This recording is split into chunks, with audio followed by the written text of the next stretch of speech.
I'll give myself the treat of McDonald's. What's your order? That is a very good question. I'm embarrassed to... You're among friends here. This is a safe space. Have you tried, do you know, like, the secret menu? Like, do you know about the land, sea, and air? No, Jonathan Goldstein, but let me get my pen out. Jonathan Goldstein. Hello. Hello, host Hi. of Heavyweight Podcast. Your podcast is my favorite podcast next to my podcast. Thank you. You're welcome. I'm going to be vying over the course of the next 30 minutes for the top spot. I wanted to kick off today's episode by saying something that I thought then would end up sounding trite. You know what it actually would sound like if I were to say what I wanted to say? Have you or anyone close to you ever met Muhammad Ali in person? I know a man, I co-wrote a book with a man who wrote a biography of Muhammad Ali. Does that man have a photograph of Muhammad Ali punching him in the nose? I don't know. Is that a standard Muhammad Ali photograph? Yes. I weirdly know like 4 or 5 people who met him, and in every one, he's doing that, right? That's the Muhammad Ali nose punch. He's doing it to the Beatles, yeah. Yes, you get it. So if I were to have opened this interview the way I wanted to, I feel like it would have been the sonic equivalent of the Muhammad Ali nose punch. Can you, Jonathan Goldstein, for 5 points, guess what that would have been? How I would have opened it. That would have been so trite as to be like the nose punch. You going, pow. Pat. Well, that would have been the nose punch. Pow. Yeah. There we go. It's not quite the same. Not quite the same. It was going to be, welcome, Jonathan Goldstein, and you and the Little Mermaid can go fuck yourselves. Hi, Fred. You and the Little Mermaid can go yourselves. In case, for our viewers and listeners, you don't know what we're talking about, Jonathan had a very early piece on This American Life. And it was before viral video was a thing. It was before really even, definitely before personal phones were a thing. And at Columbia University, there was a voicemail system and you could forward voicemails. And one very funny voicemail got passed around and around and went viral and crashed the system. And the punchline was, you and the Little Mermaid can go fuck yourselves. Goodbye. So this is the message his own mother, okay, his blood relation leaves for him. Yeah. And I quote, you and the Little Mermaid can go yourselves. The books you wanted, they're not here. They must be in La Jolla. I'm not going to wait up all night for you. Goodbye. That's the entirety of it, all right? Yeah. That's the message that his mother left him. That's correct. You catch that part? Yeah. You and the Little Mermaid can both go yourselves. I love you, son. Okay? That's gold. It's funny. I feel like everything I've done since is just that, like that was a blueprint for the kind of stuff that I do, which is like a deep dive into some really oftentimes dumb question, but it's an excuse to just go down a lot of rabbit holes and talk to a lot of people. Heavyweight. You get it? 2, 1. No, it's... Time to say goodbye. Hello? Hello? From Gimlet Media, I'm Jonathan Goldstein, and this is Heavyweight. Today's episode, Buzz. So I just want to set up the show also in case someone's not a listener or a viewer. Heavyweight centers. Oh gosh, I should have ChatGPT'd this so I would have it in one nice little bite size. I'm dying to hear what you're going to say. I always have a really hard time explaining it too. The podcast is a finder of lost things, lost stories, lost objects, lost dreams, lost memories. Okay, give me 1 second to fangirl out. No, that's a nice way of putting it. Cool, you can use that. Thank you. Bro, you said that anybody who is foolish enough to have to stoop down and tie their shoelaces deserves what they get. It takes a lot to really make me laugh, and I laugh every time, and I so appreciate thank you. that you can weave humor and investigation and hope and storytelling. So I was so knocked out when I realized it was no longer going to be on Spotify. I the first one I heard was the last one that aired. So then what happened? Then Spotify canceled the show. As far as podcasts go, it's a different kind of proposition. It's like that, each one is like a documentary, and sometimes we work on an episode. I mean, it could span like a couple years, So it's a different animal than the more chatty kind of podcasts, and it's more difficult to produce. It's more expensive to produce, and they were kind of getting out of that business, that model of stuff. Talk to me about what it was like when you found out that you guys were being canceled. Oh, it was, we always felt like it was a possibility because there had been a couple rounds of layoffs previously. And so we were kind of braced, and we sort of felt like we'll enjoy the ride for as long as it lasts. But surprisingly, given all of that, it was hard, and it felt a little bit like a midlife cliche, but my identity was really tied up in doing the show in ways that I don't even think I fully appreciated until I wasn't doing it. And it was hard to just, do the take my kid to school and pick him up and walk the dog and try unsuccessfully to teach myself how to play the piano. Uh, it turns out I don't have any hobbies. The show is kind of my hobby. And yeah, I was really untethered. How did that go for your wife and your kid and all the things? Well, in some ways, they kind of liked it, um, because I was just around more.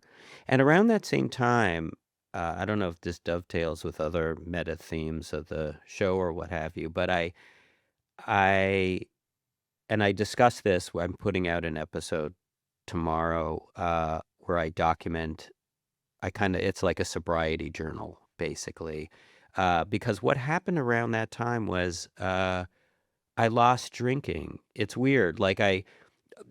It's kind of like my drinking had always been my sort of subconscious safety net, security net, where it was like, no matter what, I always felt like there was drinking. Like, oh, bad party, well, there'll be drinks there. I had to move to Minnesota from New York, which I loved, and I felt, well, there'll always be drinking.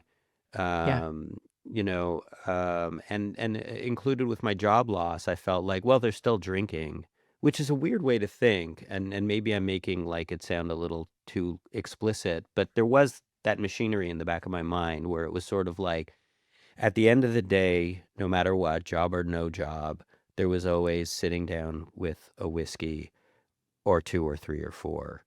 And something happened around that time where I think it was just sort of like with a loss of self, drinking wasn't affecting me the same way. It was Hmm. making me wake up in the middle of the night with great anxiousness, and it kind of like shut its doors to me or something, or abandoned me. I don't know. It was weird. As someone who had been drinking, pretty daily for decades, it was a weird experience. So that created one of the bigger changes, I think, which was an offshoot of losing the show. Was deciding to maybe it was time to stop drinking. That is a wild story because, you know, we alcoholics would think that losing a job would be the right The time to time hit to it start drinking, I even know. harder. Yeah. Were you afraid that that's what was going to happen, that you were just going to drink your way to the bottom, or? Uh, it just, I think, I'm not a drug person, but booze was always just reliably worked, it always kind of mellowed me out. It structured the day. It was a guarantee of like a little bit of, maybe this is a big word, but maybe it's the right word, a little bit of ecstasy, and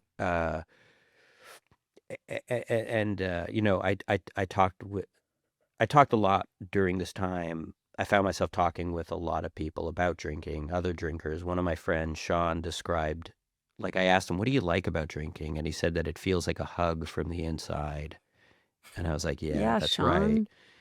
Yeah. Um, but no, it was initially my plan was like, yeah, well, they're still drinking. Uh, but something happened. I don't know. I still don't know how to explain it. But a couple times I went out and I drank as I usually do. And at 3 in the morning, I just felt a profound sense of um,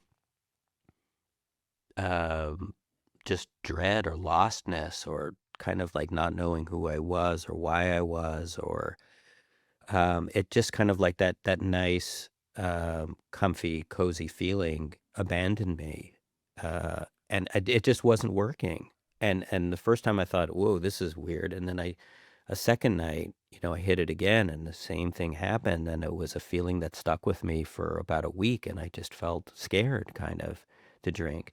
So there was never like a real like like bottoming out sort of thing, but I got a little scared. It Scared was weird. because the experiences you were having weren't good.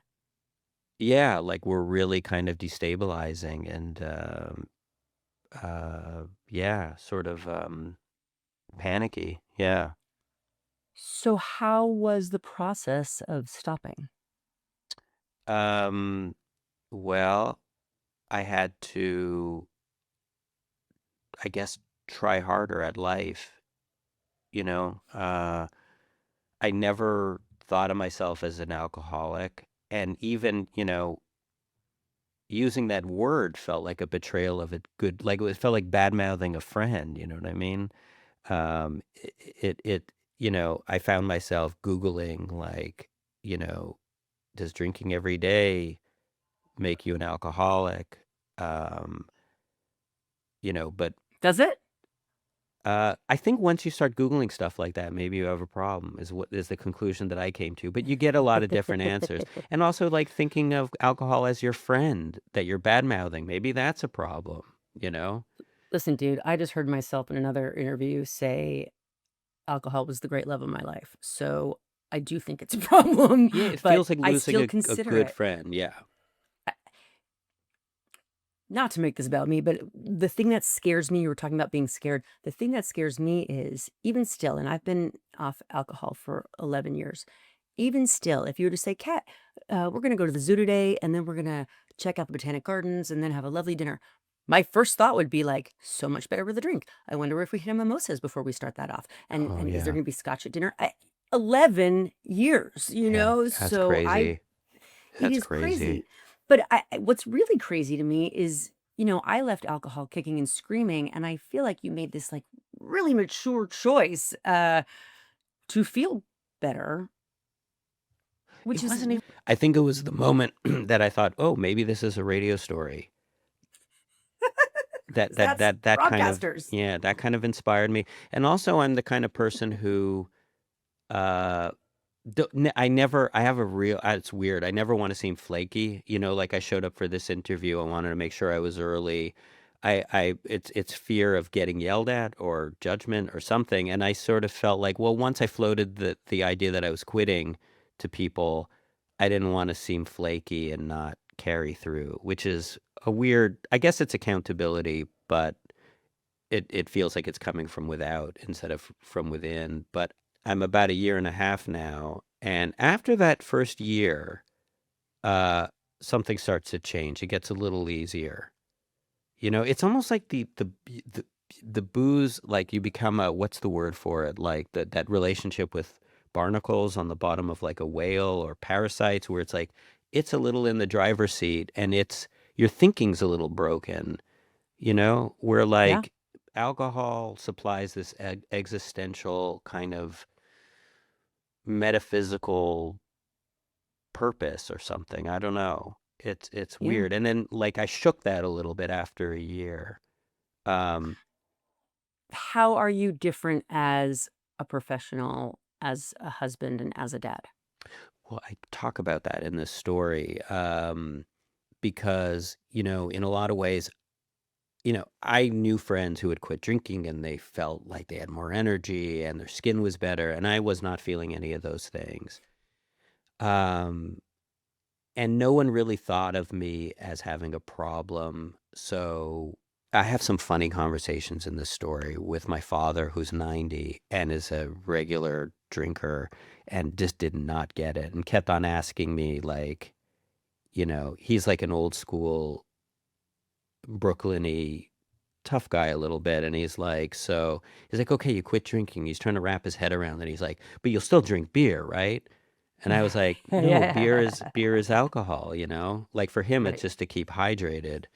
Yeah. Um, the person who saw it the most, and it was a meaningful conversation, was with my wife, where she was able to say that she thinks I've become more present as a father, and that was nice to hear. Like I said, like you have to work harder at life, and I think a part of that brings out other sides of my personality, makes me like in my, if I go to a party and I'm not drinking, I'll try harder in my conversations to kind of reach that point of enjoyment. I was sort of like, it was like being on autopilot a little bit with the booze. It was like the booze was making me was supplying something chemically and I'd lost that muscle, of having to try harder in my conversations to achieve a little bit of that high. Yeah, right. It is achievable, different, but also great feelings are achievable, but you do have to do the work to get them there, which is what most addicts hate to do. We I've want. been leaning on ice cream a little too much, but I kind of feel like, well, maybe that's just a step along the way. Where's the rule that says you can't have any crutches? Where's the rule who says that all addictions are bad? I think it's okay. If ice cream gets you through the day, our unofficial slogan here is like, whatever works, truly, whatever works. Yeah, I think even Freud said that. I mean, I think he even said, crutches can serve a purpose. Something that I find is unfair to addicts is once we've given up the substance that was ruining our lives so much, we also are expected to do all this introspection and be better at relationships and feelings than everybody else and if you don't do that kind of work, then you're just called a dry drunk, which is derogatory term for people who just stop drinking but they don't do the work. um I think that's unfair. I think it's really hard to quit your true love. I think it's really hard to do that, and you shouldn't then also be beholden to do more than everybody else who didn't have to give something up. Like if you don't have to give up a substance, you can be the same old schmuck you always were. But somehow when you've given up alcohol, you have to like do these deep dives, or people say you're not really sober. And that bothers me because I just don't think there can be one definition of sobriety and no one way to get there. Yeah. It's funny, I've heard that expression, dry drunk. I think this is the first time I've understood it. I think you explained it to me. Yeah. So yeah, I think it's born of AA, and there's AA is a structure. It's a thing. A lot of people credit it with saving their lives, but there are definitely some hard and fast rules and beliefs that I don't personally find applicable to every addict out there. Um, I think the 12 steps are amazing. I did them. I love them. I think everybody should do them, whether or not you have an addiction. 12 steps are great. The best step for me was step 9. That's the apology one, making amends. Go around and you make amends to everyone you've harmed, unless doing so could further harm them or Whoa. hurt their lives. Huh. And for me, that was huge, man, because I got to say I'm sorry to my parents for all the crap I kicked up. I got to say I'm sorry to my husband and my kids and everybody else, and that felt great. Wow. But I didn't feel like I had to go sit in the rooms of AA now forever just because I had done that. Yeah. That must be initially scary. The worst. But then do you get better at it as you go, or it's scary every time? It's scary every time Yeah. because you can't be tied up in what the person is going to say, what the reaction is going to be. And they're free to react, I suppose, in however they want. Diggy do. And they can just Diggy-do. go to whatever they want. Do you have any apologies to make? Oh, God. I have to say, this is the first time I've ever kind of talked about this. Like I've talked about it with friends, and I talk about it a little bit in this radio story, but I've never talked about it in this forum, in the context of addiction. Um, so I guess not. I, it would be hard for me to parse really, like what was a result of drinking and what was just your regular garden variety, me being an asshole, you know, as Are we you can all one or be. just sometimes? I hope I'm not. I hope I'm not. But I guess I'm, as much as much as people can be. But how were you able to know? Like, how were you able to apologize? Like, I can't say that, hey, you remember that time I showed up to your play, and started a mosh pit in the front row. Like, there's nothing like that. There's nothing Great. like that. But there must be other things, that are a little more subtle. Like, how were you able to distinguish, like, what was the booze? Right. Um, that's a great question because I think I am an a-hole a lot of the time, like we all can be. But I come from a long line of angry Jewish men. A-hole stock, yeah. Yeah. Listen, and with the greatest respect, I'm crazy about my dad. I'm crazy about my grandfathers, but I run hot. Yeah. And I think the booze didn't help. Ah, So there's all sorts of different kinds of amends. Like the one I made to my family, my parents and my sister. It went so smoothly, thank God for them. They were incredibly gracious. I just called and said, "Hey, now that I've got you all on the phone, I really want to apologize you for did it all as a the group, as a group call. Whoa, wow.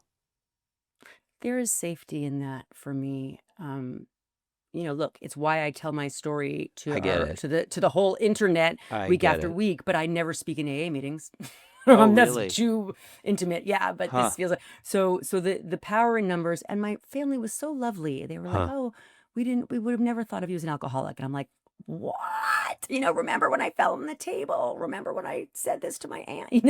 But they didn't do that, and they didn't remain angry at me, and that was really a huge gift. A Huh. huge gift. Um, and now, by the way, almost having nothing to do with alcoholism, I just say I'm sorry all the time. Hmm. I am sorry. Whatever happened, if it didn't go well between us, I am so sorry, whether it was my fault or not. And I have found the way to forgive myself is forgive everybody. Literally forgive everybody. Whatever happened, just forgive them. You don't have to invite them into your home or your bed or you're at your table, but I don't have time to hang on to the heaviness, to the heavy weight. Yeah. It's funny too what you say about family because I think the way, and maybe this was yes, I can actually say on the other side of it, this was probably faulty thinking, was that alcohol when I'd get together with family was kind of like putting on a bulletproof vest. It was like a cloak. Um, I felt protected, because there's a way in which like family can get at you and really like hurt you, and you're vulnerable with them in a way that you can't be with anybody else. And so drinking helped things to just roll off me. And but since I've stopped, um, and maybe this is the thing which you're talking about, which encourages introspection and having to go deep, and is like to find those tools within yourself that's what you got to do. And I have found that, yeah, more even. I've become a better listener with them. I'm not as sensitive, weirdly. It's funny. It's like that line from Homer Simpson where he's like, booze, the cause and the solution to all of our problems. It's a little bit Yes. like that. Yeah. Yes. That's very prescient. That is in fact right on. What role did alcohol play in your house growing up?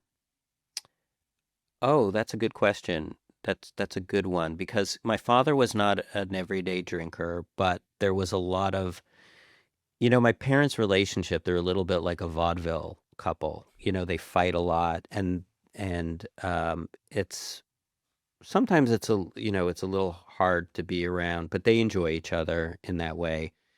And so, if my father started to drink, my mother would get angry. And there was a lot of that, a lot of hiding booze. It was always like the MacGuffin or something for a lot of drama. Um, and as I got older, uh, booze became a way of bonding with my dad. And he kind of play acts where like he would go like, shh, let's go down to the basement where he keeps his jug of cheap vodka in a little, but in his filing cabinet with his like 30-year-old income tax returns and stuff, and where he keeps only one glass that we would share, and we would take some and we'd pretend that my mother didn't know about it, so it was sort of like Yeah. uh, a bonding kind of thing, and that was something that I was a little bit afraid of losing, actually, And how has your too. relationship with him been? I think fine. I mean, he lives in Canada, and I don't see them as much as I should and wish I could, but I think it's okay. I'm just so fascinated. I'm so fascinated that oh, that you were able to make this choice before the choice was made for you. And maybe it never would have gotten to that, I guess. But good for you. Good for you that you had the fortitude to get out before it got bad. Well, thank you. And I never really had a game plan, but one sort of developed, and it got a little easier. I've been avoiding saying this the entire during the course of our conversation, but I will say day by day. There was a kid that I went to school with who was I mean, we were teenagers, and he was a Jewish kid who was like a prematurely old Jewish man, slightly of the sad sack variety. And whenever you'd ask him how he was, he would say day by day. And he was like 15 years old. Have you seen him No, recently? I Is he still haven't. And saying it? yeah, it's probably like he's finally grown into that pair of pants. Yeah, It'll be interesting to see if now he wants to be a kid. maybe so. And that's another component of drinking, is that feeling of youth, It's like it connects you to your youth in a weird way. I make the joke in this story of like, how kids have their sense of wonder and adults have booze. Yes. And for someone who really, really, really treasured and loved booze, I will say ginning up that sense of wonder took a lot of work. That's right. Yeah, that's it. But Um, you can do it. I mean, you can get there. a lot of people are mad at alcohol. I'm not mad at alcohol. I'm mad at alcoholism. I'm mad at the fact that I can't drink it. But And what about the I culture? Like, how do you feel about like just, the advertising, the what do you call it? The symbolism, how it's connected to friendship and good times and relaxation, and like, how do you feel about that? well, I've had to create a different reality. That can't be my good times. That can't be it. And I'm old now. It's not, I'm Right. 53. It's not like if my girls and I don't go hit the town on a Friday night, I'm so left out. Like I stopped hitting the town really a long time before I even stopped drinking. I like to be home. I even Yeah. like to drink at home. So I don't. It doesn't really get to me so much. Because actually, now that I'm saying it out loud, of my age, like let's say you and I attended the same wedding, right? And I would definitely want to be the one who's like, yeah, let's go steal a bottle of wine and check out the kitchen of the manor house, or like I still would want to run those antics. But it's sort of the same thing as like an older guy with a ponytail, like a bald head and a ponytail. Like it's just you age out of a look after a while, and I think I've aged out of that look of Yeah. being a drunk person, because I was never good at it, by the way. I never had let's just have a drink. Like a drink? Who has a drink? Not this girl. Yeah, I know the feeling. Are you familiar with this expression? I don't even know where it comes from, but I have found it to be quite true, where it's like that first drink makes you feel like a new man, and the first thing that new man wants is a drink. You know what I I mean? have So it's not just heard sort that, of but like and yes. on and on and on. And that's the Yeah. feeling. And that first drink is always the best, and you're just kind of chasing that feeling. Right. And then the ROI goes down It like with does. Yeah, each. diminishing returns. Yeah. Totally. And that's why I said I'm mad at alcoholism. If I could stick at that first drink, it's like that first sip of coffee in the morning, Yeah. I drink cups and cups of coffee a day, but it's never the same as that one. But Yeah. how dumb am I? Like, when am I ever going to learn? One cup of coffee does it. Like, I don't need to keep going. I'm not getting the feeling back. So Yeah, that was anyway, the thing with booze too. It was sort of like every night felt ripe for breaking on through to the other side. I can't even explain exactly what that means, but I think maybe you get it. And yeah, it was sort of like you never do, but it sort of feels like you're working on something. Like with every drink yes. you are building something. Like each drink is a brick. It feels like you're engaged in some sort of process, but it's a complete illusion. It's a complete illusion. And you know what I do miss, actually? I miss those getting so tanked, sitting with your friends, coming up with an idea for the best show ever. Or this product is going to revolutionize it all. And you're so with each other on it. And then, by the light of day, you're like, that is really stupid. That was never going to take off, I miss those euphoric moments of like connection and creation. Although, again, to the sober person sitting next to you, you weren't creating anything. I know. And you could get like the thing that it's taken me a while to realize and to feel is that you can get there. You've got all those parts inside yourself, and you can get there. What for you besides ice cream has taken the place? I worry sometimes that maybe not enough, but I think like yeah, it's just the trying harder. It's the trying to be there more, making more of an effort. It's Where's the fun part? I've never been Mr. Fun, so I'm not, it's not that big a motivation, but I kind of like tinkering at the piano. A lot of it, I mean, it sounds dumb, is like food. I'll give myself I'll give myself the treat of McDonald's. I'll sit in a McDonald's parking lot on a Friday night, and What's your order? that is a very good question. I'm embarrassed to. You're among friends here. This is a safe space. Well, sometimes I'll make rounds through the drive-through window, like there'll be the appetizer. It's kind of like a 5-course dinner, then there'll be the trio, Yep. and then there'll be the chicken nuggets, and then there'll be a sundae. Recently I tried the chicken strips. How were they? Didn't feel like McDonald's as much as the nuggets, No. how it all has that Yeah. McDonald's smell. I think Mhm. there was something a little trying too hard about this strips. Yeah, they should just stick to what they know. Have you had a McFlurry? Sure.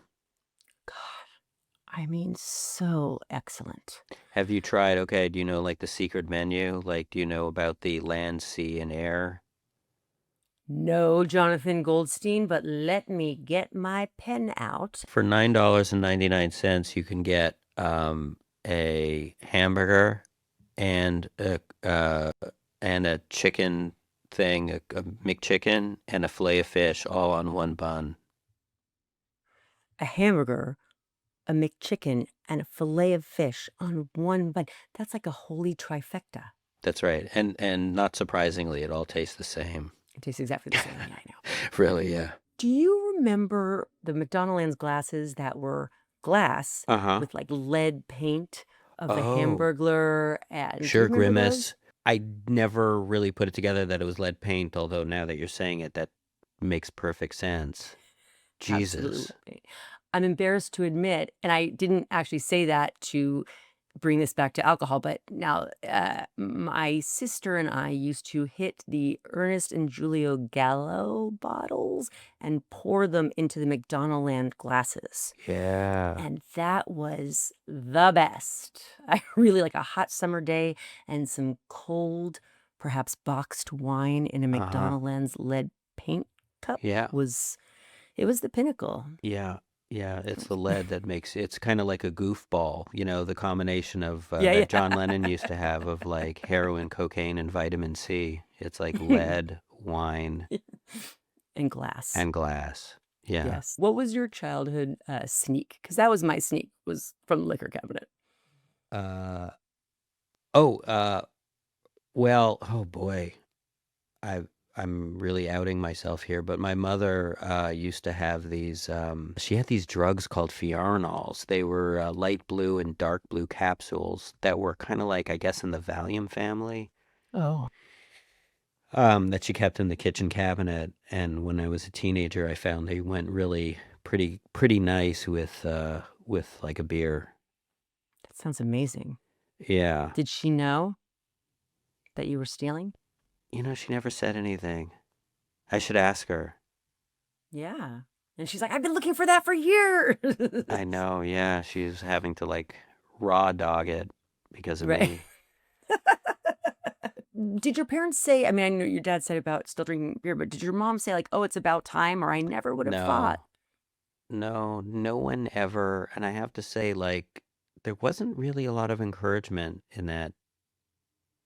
I mean, I don't know about your friends, but like my old friends, the ones that I've known since, and my friend Jackie from the opening of the episodes. I mean, we've been friends since elementary school, and I mean, those friends will say mean things. Like they'll say things Yeah. like, you know what? I liked you better when you drank. Yeah. You were more fun, you know? You should, I was going to say you should take it as a compliment. I don't mean that, but I mean the fact that no one pulled you aside and said, I think you should put it down. That speaks volumes of you. Yeah, yeah, that was the conversation that I had with my wife. She was like, I never really, it was a little confusing to her because she never really thought of me as a drunk, and she could only like count on maybe two fingers the times that she looked at me and thought, oh, he's drunk. But, a part of it too is that here's an irony, and I don't know if you experience this, is like, I really like drinking alone. It took the The best. pressure off. I didn't have to make conversation. So I like drinking I'd go see a movie by myself. That was like my happy place was, bringing a bottle of whiskey into that. Like the spaces in between, like riding the subway, home from Yeah. work or something. But when I would get together with people socially, I found once I stopped drinking, I was more of a sharer because I think when I was drinking and I would get together with people, I when I had the inclination to share things, I would think, "Oh, that's just the booze," and I would keep my mouth shut. But without Huh. the booze, I find myself more forthcoming and more open to sharing because I don't see it as, I don't know, as circumspect or rather as dubious, or what's the word I'm looking for? Like as I'm not as doubtful about it, like, oh, why am I feeling this feeling, of wanting to share? As a guy who, I hate using the word storyteller, but that's what I do, I guess. And I'm always looking when I'm interviewing people for that moment, the moment when things changed, that you can hang everything off of. It's great for structure. And in my own life, I didn't have that really, you know. Mhm. I didn't have a moment of bottoming out. I didn't have that night where I, went to a wedding and, Went home with the bride and you weren't the groom. yeah, I just never had that. And that's why it became more difficult. If I had it, I felt like I could point to it, I could tell the story. Yeah. And in some ways, maybe, it would have happened sooner. Do you think you would have stopped drinking if you hadn't lost your job? That's a good question. Maybe what you're zeroing in on that moment, for me. Maybe not, actually. Yeah, maybe it wouldn't have, maybe I needed some of that bad feeling, I guess. Yeah, to come out on the other end. I mean, we'll never know, right? Because that's how it went down. But I experienced a devastating job loss and found all the same things you did about, Huh. wow, I have no hobbies and I don't even know who I am. I can't do anything, like one foot in front of the other. How is this going to go? So I really relate to what you said. And I know the impacts are so profound, the things that you come to learn about yourself in the face of loss of identity. Um, whether it's through a job or any of the other devastating things that can happen in a person's life. Yeah. But to experience that kind of destabilization is deep, deep, and I feel like you probably learned a lot more about yourself. My guess is that that was a very pregnant time for you, a very fertile time. You learned a lot during It the didn't time. feel like it at the time, but sitting here talking about it with you, yeah, for sure. But at the time, it just feels like nothing. Like I really felt like I was up to nothing. Yeah, Same. yeah. It's a terrible feeling. Did you entertain doing anything else, or did you know that someone's gonna buy this show? This is gonna happen. I thought maybe, who knows? Like maybe I would just never work again. That goes through your mind. I was writing. I had always wanted to write a YA novel, a So young adult novel. Um, Not that I thought I had any particular talent for it. And as I did it, I realized, in fact, yeah, I did not have any particular talent for it. I just thought somehow if I, took all of my observations and thoughts and things like that and put it in the mouth of a 12-year-old, it would seem somehow cute or cuter. But it wasn't. It just no, seemed weird.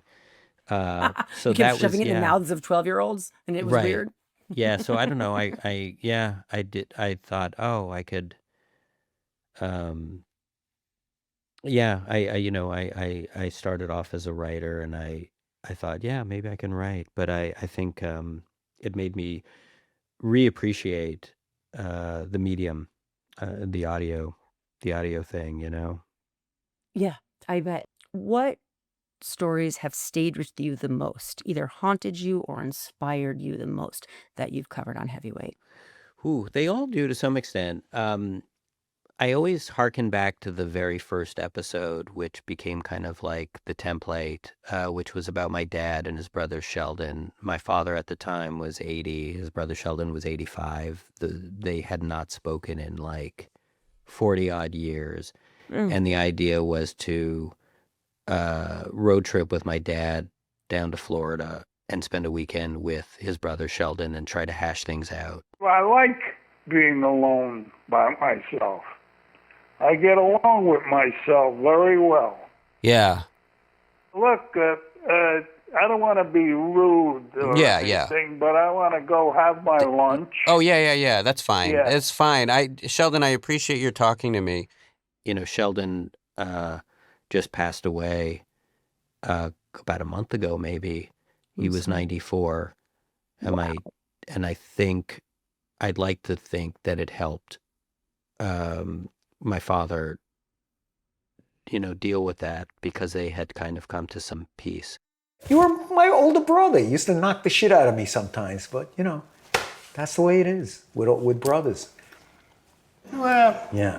I was good in some ways I was mean. Who was not? Who was not? Who was not? Well, I want to say now he's going to be 86. I want to call him on his birthday and say happy birthday to him now. I'm not going to stand in any fucking ceremonies anymore.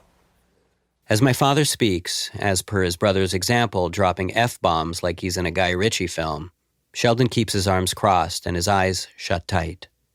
He's quiet for several seconds, and then he reaches out to pet his cat. Should I leave you the cat in my will if anything happened?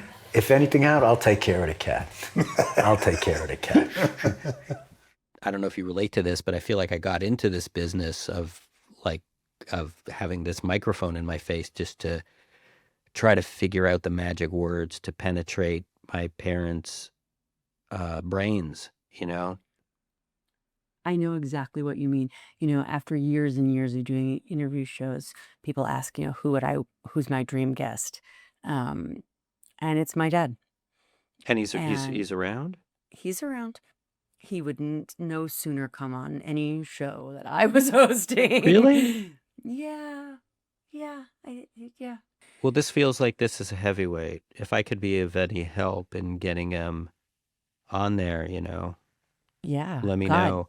We're doing a story Yeah. this year, hopefully, if I think it's going to work out, where it's a 102-year-old woman who has a heavyweight. Yeah, that dates back to when she was 19, and it is just poignant in the sense that, like, you realize it never goes away. It just being human and having regrets and memories being so close to the surface, like the past being so close to the surface, it just keeps going. in your experience, your unique experience through doing this show and the types of questions you get to ask and the types of stories you get to see unfold, net, is memory a plus or a minus? Oh, uh, well, in my business, I would say that it's a positive because without memory, there would be no regret. And regret is the oil that fuels the entire heavyweight machinery. Yeah, I guess, and I've confronted this on the show too, where, I tend to have a hard time letting go of the past. So my inclination is to say, yeah, like memories is everything. I remember being told by friends when I was 10, and I'd be talking to them about the previous summer and something great that we did, and a friend saying to me, Goldstein, you live in the past, and I was 10, I hardly had a past. So I think like it's just an inclination that I've always had. But there was one episode where basically I found a big suitcase full of love letters that spanned 4 years, and I wanted to get it back to the woman who wrote them, and she was like, no, thanks. And I was like, I couldn't believe it. I was like, what do you mean? Like this treasure trove of like from your life, I would want such a thing so badly. And she was just like, it's done. It's gone. The past is past. I move on, and it was like I had met the bizarro Jonathan Goldstein, like she was my opposite. And it was a really interesting conversation to be had between those two point of views, That just reminded me, I recently made a huge, it's mistake, I think most people call it. I lost all my contacts in your my phone. 12,000. 12,000? Right. So I worked at NBC for, 10, 12 years, and I amassed incredible, all those contacts. And I lost that job almost 8 years ago. But I kept that email account on my phone and every new phone because it had all the contacts. And then a few weeks ago, I was on a flight to LA and I was clearing out email, and I thought, it's been 8 years. I'm sure these contacts are baked into my cloud by now. I'm gonna delete that, because what happened with that email address on my phone is 16 times a day it would say like, hey, you want to reconcile your NBC account? What do you think about your NBC account? Oh, this is, and so I had gotten used to it, but I guess it was annoying. Anyway, when I landed, I saw that in fact they were all gone. And in that moment, it felt like all the weight I'd been carrying, all the psychic weight, the energetic weight, lifted, gone. Great. It was the biggest gift of all time to not carry around my past. Yeah, it's a burden, and it's just stuff. And it's just stuff that like your kids aren't going to keep your contacts after you're gone, It's No, and I don't use them either. Yeah. Like I'm not, because I had a celebrity interview show, I have all these celebrities' contacts. I'm not calling them up, Those Right, contacts aren't valuable to me. Tony Robbins isn't gonna come over for bagels on Sunday. I don't need his number in my phone. Yeah, it reminds me a little bit when Andy Richter, Conan O'Brien's sidekick, quit the show, and he was like, when I'm on my deathbed, like the fact that I met David Hasselhoff 3 times isn't going to really, bring me much, No, but I'll tell you what, meeting Jonathan Goldstein is doing a lot for me. I cannot thank you enough for making time and telling the story even before your episode comes out. So I'm very grateful. Well, thank you. Yeah, it was interesting. Like I said, like I've never talked about this stuff in this context. So thank you. Thank you for that. I like the way, and like listening to and watching your show, I like the way you talk about this stuff. I relate to it. Yeah. Thank you. I appreciate that. And one thing I was going to tell you after we got off, but it's not secret, so I'll just say it, Yeah. is that you're still at the very early stages of this thing. And I will be so fascinated to learn what you learn about yourself as you continue to not drink. It gets truly wild. Huh.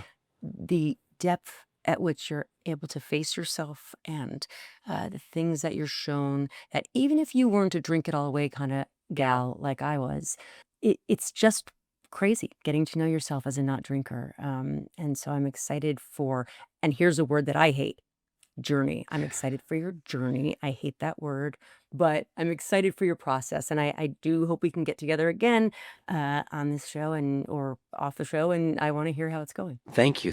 Yeah, and don't lose my contact then. I definitely won't. Don't lose Okay. mine. All right, thank you. Thank you. That does it for another episode of Soberness. Thank you so much for tuning in.